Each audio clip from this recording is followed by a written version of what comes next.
முன்னொரு காலத்தில் பிள்ளைகள் இல்லாமல் வயது முதிர்ந்தவர்களாய் இருந்த ஆபிரகாமையும் சாராயையும் கர்த்தர் சந்தித்து அவர்களுக்கு வாக்கு பண்ணினார். நான் நிச்சயமாகவே உங்களை வானத்து நட்சத்திரங்களைப் போல பெருக பண்ணுவேன் என்றார். அதை அவர்கள் அப்படியே நம்பினார்கள். அவளும் தன் முதிர் வயதிலே கர்ப்பவதியானாள். அதனாலே அவர்கள் மிகுந்த சந்தோஷமடைந்தனர். அவள் ஒரு குமாரனை பெற்றாள். அவனுக்கு ஈசாக்கு என்று பெயரிட்டார்கள். தங்கள் முதிர் வயதிலே கர்த்தர் அவனை தந்தார் என்று அவன் மேல் அதிக பாசம் வைத்து அவனை அன்போடே வளர்த்தார்கள். அவனும் வளர்ந்து பெரியவனானான். கர்த்தர் ஆபிரகாமை நோக்கி, உன் ஒரே குமாரனாகிய ஈசாக்கை, உன் ஏகசுதனை எனக்கு தகன பலியாக இடு என்றார்.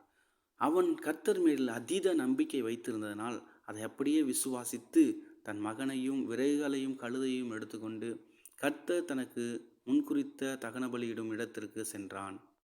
அங்கே விறகுகளை அடுக்கி பலிபீடத்தை ஸ்தாபித்து அதிலே தன் மகனை கடத்தி கத்தியை ஓங்கின போதோ கர்த்தர் நிறுத்து என்றார். நான் உன் விசுவாசத்தை சோதிக்கவே இப்படி செய்தேன் என்று சொன்னார்.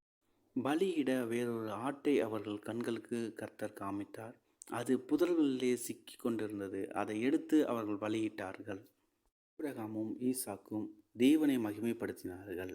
அவர்கள் சந்ததியை கர்த்தர் வானத்து நட்சத்திரங்களைப் போல பெருக பண்ணினார். அந்த ஜனக்கூட்டத்திற்கு இஸ்ரவேல் என்று பெயரிட்டார்.